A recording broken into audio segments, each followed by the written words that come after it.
आज 8 जून 2020. आज प्राथमिक, माध्यमिक, उच्च माध्यमिक ज्या विनाअनुदानित शाळा आहे की ज्यांना अनुदानाच्या प्रतीक्षेमध्ये सर्व महाराष्ट्रातील शिक्षक आहे, असंख्य आंदोलन करून देखील शिक्षकांना अजून न्याय मिळालेला नाही आहे. तर त्या संदर्भात काही महत्त्वाच्या माहिती आलेल्या आहे. 15 जूनला शरद पवार साहेबांसोबत बैठकीत UTR नंबर विषय होणार का, याविषयी पुढं आपण माहिती बघणार आहोत. कक्ष अधिकाऱ्यांचे 20% निधी वितरणबाबत आयुक्त शिक्षण यांना 8 जून रोजीचं एक पत्र आहे. त्या पत्रामध्ये काय काय सांगितले त्याची आपण पुढं माहिती बघणार आहोत. सदर पत्र हे प्राथमिकसाठी आहे का, माध्यमिकसाठी का उच्च माध्यमिकसाठी, त्याचीही पुढं आपण माहिती बघूयात. त्यानंतर मंत्री आमदारांच्या घरासमोर 17 जूनला विनाअनुदानित शिक्षकांचे प्रलंबित मागण्यांकरिता ठिय्या आंदोलन, हेही पुढं त्या संदर्भातील सर्व सविस्तर माहिती बघूयात. तर सर्वात प्रथम प्राथमिक, माध्यमिक, उच्च माध्यमिक विनाअनुदानित शिक्षकांचा अत्यंत जिव्हाळ्याचा विषय की करोनाची स्थिती अत्यंत वाईट असताना त्यापेक्षाही बिकट परिस्थिती उच्च माध्यमिक, प्राथमिक, माध्यमिक शिक्षकांची झालेली आहे. वेतन जे आहे ते मिळत नाही. कोणतेही काम जे आहे ते कोरोनामुळे ठप्प आहे आणि त्यामुळे अक्षरशः उपासमारीची वेळ आलेली आहे आणि भरपूर शिक्षक जे आहे ते या धक्क्याने मृत्युमुखी पडलेले आहे. आणि त्यामुळे आज काही जी माहिती आलेली आहे. आज दिनांक 8 जून रोजी सोमवारी रोहिणीताई व अभ्यंकर साहेब व देशपांडे साहेब यांनी शिक्षण मंत्री प्राध्यापिका वर्षाताई गायकवाड यांच्या निवासस्थानी भेट घेतली व तिथे माननीय शालेय शिक्षण मंत्री प्राध्यापिका वर्षाताई गायकवाड यांनी आज जे GR निघणार होते त्याची जी ड्राफ्ट कॉपी आहे ती दाखवलेली होती. परंतु त्या ड्राफ्ट कॉपीमध्ये काही ज्या महत्त्वाच्या गोष्टी पाहिजे होत्या त्या तिथे नव्हत्या. जसं की UTR नंबर असेल किंवा इतर काही महत्त्वाचे जे विषय त्या ड्राफ्ट कॉपीमध्ये पाहिजे होते तर ते नसल्यामुळे फेटाळला व तिथून हे सदर सन्माननीय जे गृहस्थ आहे हे माननीय शरद पवार साहेबांच्या निवासस्थानी सिल्वर वॉक येथे जाऊन भेट घेतली. माननीय शरद पवार साहेबांनी 15 जूनला या संबंधित माननीय अर्थमंत्री अजितदादा पवार साहेब यांच्या उपस्थितीत बैठक बोलावली.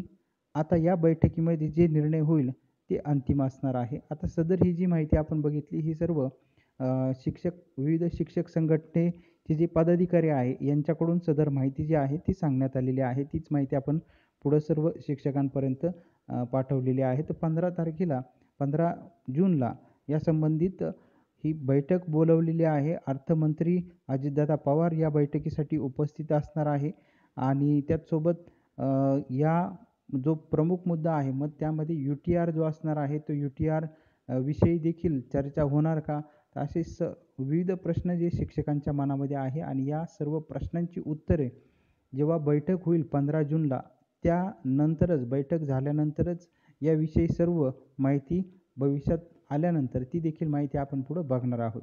त्यानंतर असा देखील प्रश्न आता शिक्षकांकडून उपस्थित केला जात आहे की लवकरात लवकर जे काही तांत्रिक बाबी असतील त्या पूर्ण करून लवकरात लवकर खात्यावरती पगार जमा व्हावा, एवढीच फक्त शिक्षकांची माफक अपेक्षा आहे.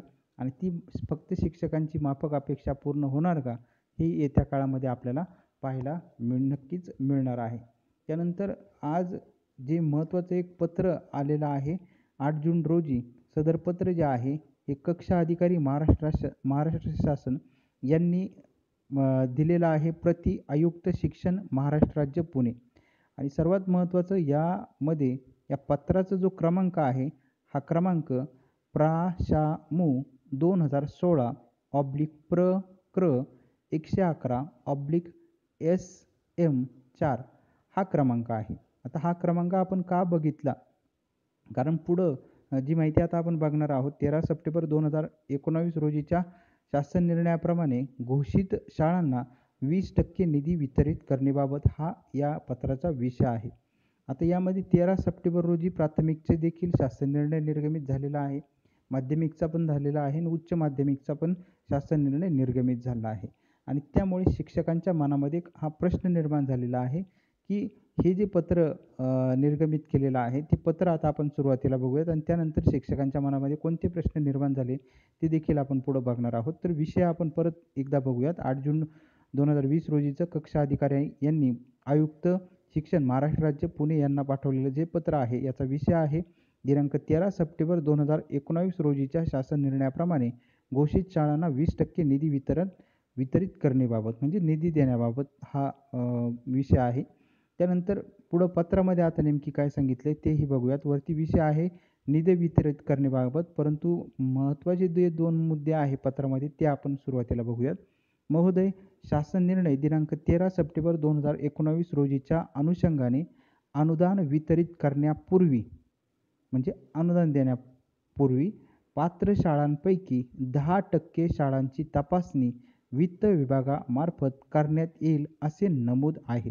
म्हणजे जो 13 सप्टेंबर 2019चा जो शासन निर्णय आहे त्याच्यामध्ये ही जी अट टाकलेली आहे की 10% तरी शाळांची तपासणी ही वित्त विभागामार्फत झाली पाहिजे. कारण याआधी ज्या सगळे मूल्यांकन झालं, तपासणी झालेली आहे ती सर्व शालेय शिक्षण विभागामार्फत झालेली आहे आणि मग अर्थ विभागाची सुद्धा तपासणी ही झाली पाहिजे. ही अट जी आहे ती अट या शासन निर्णयामध्ये आलेली आहे 13 सप्टेंबर 2019च्या आणि त्यामुळे आता ही तपासणी होणार का? 10% ज्या म्हणजे पूर्ण जेवढ्या शाळांचे प्रस्ताव असतील त्यातल्या 10% तरी शाळांची तपासणी जी आहे रँडम तपासणी त्यामध्ये म्हटलं गेलेलं आहे. ही रँडम तपासणी होणार का?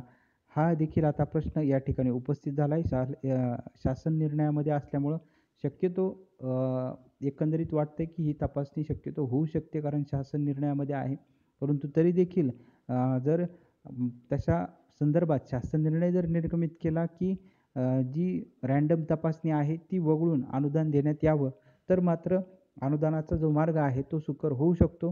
परंतु तसा शासन निर्णय निर्गमित झाला तरच ते शक्य होऊ शकतं की जी रँडम तपासणी आहे ती वगळून जे अनुदान जे आहे ते देण्यात येत आहे. असं जर झालं तरच अनुदान जे आहे ते लवकर मिळू शकतं.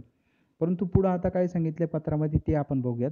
त्यानुसार सर्व शाळांची अद्ययावत माहिती वित्त विभागात सादर करण्यात आली आहे. वित्त विभागाकडून निधी वितरणास मंजुरी मिळताच निधी वितरण करण्याबाबतचा शासन निर्णय निर्गमित करण्यात येईल. उपरोक्त बाब सर्व संबंधितांना आपल्या स्तरावरून निदर्शनास आणावी ही विनंती आणि कक्षा अधिकाऱ्यांची यावरती सही आहे. 8/6/2020 रोजीचं हे पत्र आहे. तर आता या पत्रामध्ये दुसरा महत्त्वाचा मुद्दा काय या ठिकाणी मांडलेला आहे तर त्यानुसार सर्व शाळांची अद्ययावत माहिती जी आहे ती वित्त विभागात सादर करण्यात आलेली आहे.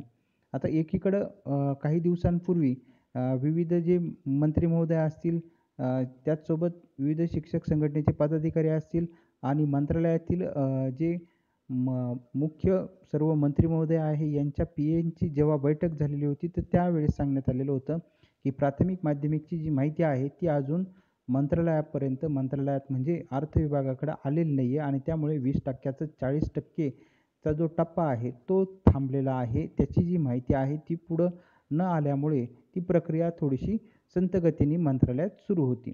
परंतु आणि त्याचसोबत अघोषितची देखील माहिती जी आहे ती आलेली नव्हती. असं काही दिवसांपूर्वी विविध शिक्षक संघटनेचे पदाधिकारी यांची जी मंत्री महोदयांची जे PA आहे किंवा मंत्रालयातील अधिकारी आहे या अनुदानाच्या संदर्भातील त्यांची जी बैठक झालेली होती ती जी माहिती त्यावेळेस सांगितलेली होती की अघोषितची सुद्धा माहिती जी आहे ती अर्थ खात्याकडे अजून परिपूर्ण माहिती आलेली नाही आहे. ती माहिती खालच्या स्तरावरतीच आहे आणि त्यामुळे ही प्रक्रिया थोडीशी संथ झालेली आहे, सुरू आहे, संथ आहे असं त्यावेळेस सांगण्यात आलेलं होतं.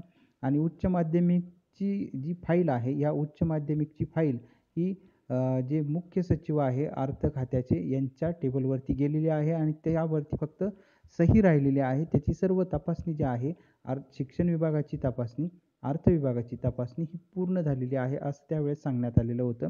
आता त्यामुळे हा जो आज जे काही पत्र आलेलं आहे या पत्रामध्ये जो क्रमांक टाकण्यात आलेला आहे क्रमांक प्रा.शा.मु. 2016/प्र.क्र. 111 SM4 हा जर क्रमांक आपण जर बघितला तर हा प्राथमिक माध्यमिकचे जे काही शासन निर्णय 2019चे 13 सप्टेंबर 2019चे जे शालेय शिक्षण विभागामार्फत निर्गमित झालेले जे शासन निर्णय होते, त्यामध्ये आपल्याला हा क्रमांक जो आहे तो पाहायला मिळतो.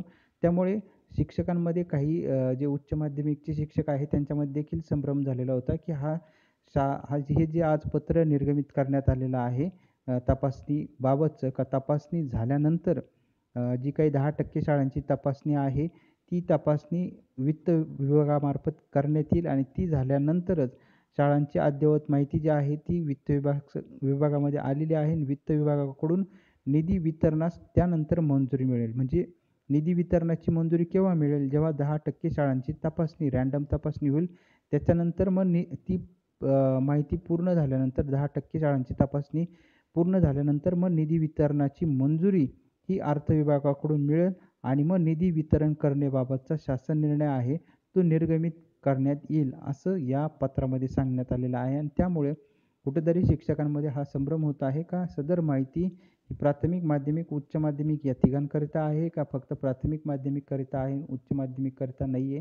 तर असा कुठेतरी संभ्रम हा निश्चित शिक्षकांमध्ये झालेला होता. परंतु या क्रमांकावरून असं एकंदरीत वाटतंय का सदर जी पत्र आहे हे फक्त प्राथमिक आणि माध्यमिककरिता असावं. कारण जे प्राथमिक माध्यमिकचे जे काही शासन निर्णय होते 13 सप्टेंबर 2019चे त्यामध्ये या पत्राचा उल्लेख जो आहे तो करण्यात आलेला होता. तर याविषयी देखील जेव्हा आणखी स्पष्टीकरण येईल, की हे जे पत्र आहे हे नेमकी प्राथमिककरिता आहे का माध्यमिककरिता आहे का उच्च माध्यमिककरिता आहे का प्राथमिक, माध्यमिक, उच्च माध्यमिक या तिघांकरिता आहे का फक्त प्राथमिक, माध्यमिक या दोघांकरिता आहे? हा जो काही आता प्रश्न आहे याची देखील माहिती आल्यानंतर ती देखील माहिती आपण वेळोवेळी बघणारच आहोत. परंतु सध्या फक्त जी माहिती आलेली होती का हे पत्र आलेलं आहे आणि यामध्ये सांगण्यात आलेलं आहे का निधी वितरणाचा आदेश जो आहे तो निर्गमित होईल. पण केव्हा? जेव्हा 10% ज्या शाळा आहेत त्यांची रँडम तपासणी झाल्यानंतरच याला निधी वितरणास मंजुरी मिळेल आणि त्याच्यानंतरच शासन निर्णय जो आहे तो निर्गमित होईल. म्हणजे एकंदरीतच काय तर थोडक्यात सांगण्यात आलेलं आहे का 10% तपासणी झाल्यानंतरच निधी मिळणार आहे, असं या ठिकाणी सांगण्यात आलेलं आहे. आता जी तपासणी होणार का? किंवा या व्यतिरिक्त काही पर्याय निघतोय? 15 तारखेला पण बैठक होते. या बैठकीकडे संपूर्ण महाराष्ट्रातील विनाअनुदानित शिक्षकांचं लक्ष लागलं. जवळपास 65,000 ते 70,000 शिक्षकांचं आणि त्यांच्या कुटुंबियांचं लक्ष जे आहे या बैठकीकडे लागलेलं आहे. या बैठकीतून तोडगा निघणार का? शिक्षकांना आनंदाची बातमी मिळणार का मिळणार नाही? ही देखील 15 तारखेची बैठक जर झाली त्यानंतरच सर्व माहिती जी आहे ती क्लिअर होईल. तर आणखी इतर देखील माहिती आल्यानंतर ती पण आपण वेळोवेळी बघणार आहोत. त्यानंतर जे याच अनुदानासंदर्भात दुसरी जी माहिती आलेली आहे, बातमी आलेली आहे विविध ठिकाणावरून, की पगार जर लवकरात लवकर म्हणजे शासन निर्णय जर निर्गमित झाला नाही, तर आंदोलन करण्याविषयी देखील माहिती ही आलेली आहे.